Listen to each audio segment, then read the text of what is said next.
Hello，小朋友，歡迎嚟到可可故事頻道，跟可可故事聽小故事學大意義。小朋友，喺公園度啲雀仔成日吱吱咁叫，你有冇諗過佢哋喺度講緊乜嘢啊？佢哋係傾緊偈定係鬧緊交啊？今日我準備帶你哋飛去一棵大樹，聽下啲雀仔喺度講緊乜嘢，睇下佢哋喺度做緊乜嘢。快啲坐定定，一齊嚟聽下啦。The Go Away Bird， 走開了。作者 Julia Donaldson， 繪圖 Catherine Weiner。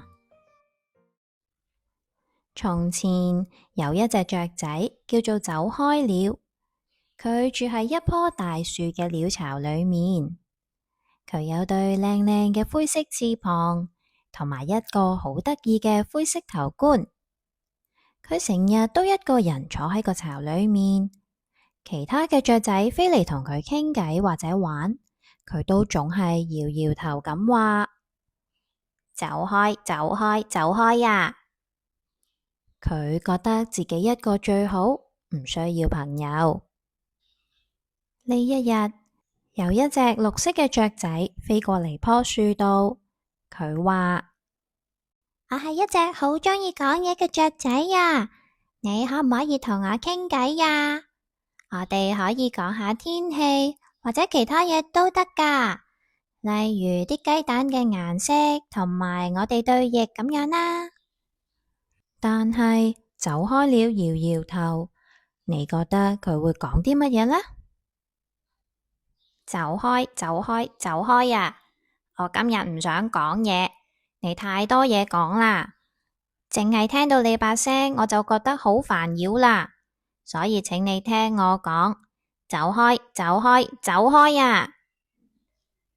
之後有隻紅色嘅雀仔飛過嚟，佢話：我係啄啄鳥啊，你願唔願意同我一齊食飯啊？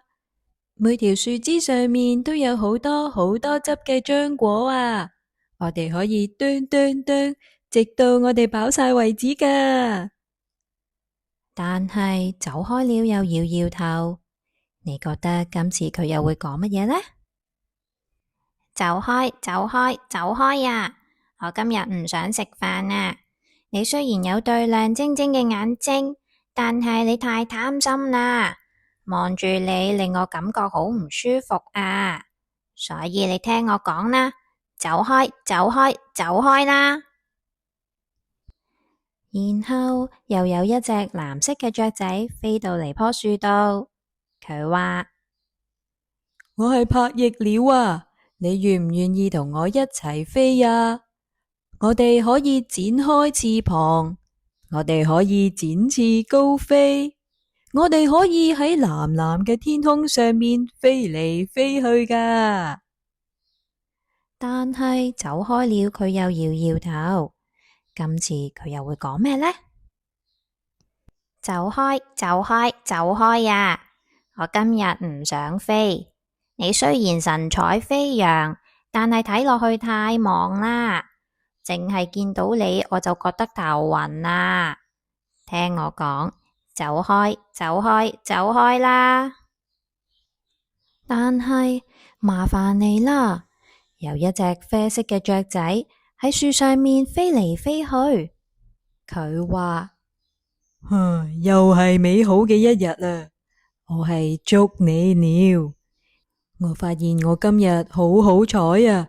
你就係我最想食嘅雀仔啦。但係走開了，今次又搖搖頭。你估下今次佢又會講啲乜嘢？走開，走開，走開啊！我唔想成為你嘅獵物啊！我覺得好唔安全，你太可怕啦！而家個情況越嚟越棘手，所以聽我講啦，你走開，走開，走開啦！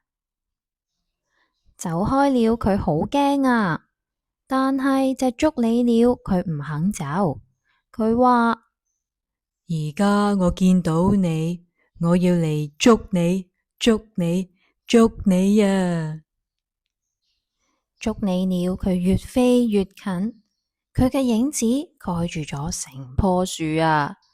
走開了，佢越嚟越驚啊！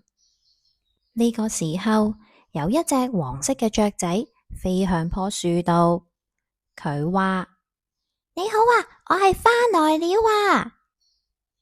然後佢就打開佢嘅嘴巴，開始吱吱咁叫啦：返嚟，返嚟，返嚟啊！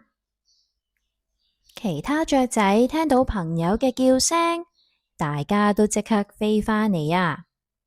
綠色嘅雀仔、紅色雀仔同埋藍色嘅雀仔都飛晒返嚟，連埋黃色嘅雀仔同埋走開了。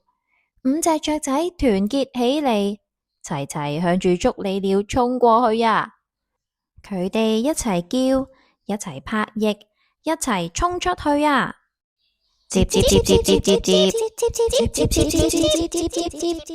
接接，佢哋追住隻啡色嘅雀仔，追到好遠好遠好遠啊！最後嗰隻啡色嘅雀仔都嚇到走咗啦。然後走開了，佢耷低咗個頭。你覺得今次佢又會講乜嘢呢？你哋留低啦，留低啦，留低啦！我今日好需要朋友啊！我哋一齊玩啦，唔好等啦！我哋一齊跳，一齊叫啦！大家唔好走開，你哋留低啦，留低啦，留低啦！由嗰日開始，走開了就變得好友善，成日同大家一齊喺棵樹上面傾偈、唱歌、跳舞、食早餐。佢哋嘅樹變得好熱鬧，走開了都唔再覺得孤單啊，仲學識咗同朋友分享快樂啊！故事講完啦，小朋友，以前嘅走開了，佢好孤僻，唔願意去同其他人做朋友，但係因為大大隻嘅捉你鳥嘅到來，佢終於明白朋友仔係好重要。遇到困難嘅時候，大家可以互相幫助，又可以團結起嚟一齊面對。故事最後，走開了同大家做咗好朋友，佢變得友善，又學識咗分享。佢過得比以前更加快樂啊！小朋友，你哋有冇一啲同朋友仔互相幫忙嘅經歷呢？留言同我講下啦！鍾意聽故事嘅你，記得繼續跟住呵呵故事，聽更多，睇更多，你會發現更加多㗎。我哋下次見啦，拜拜！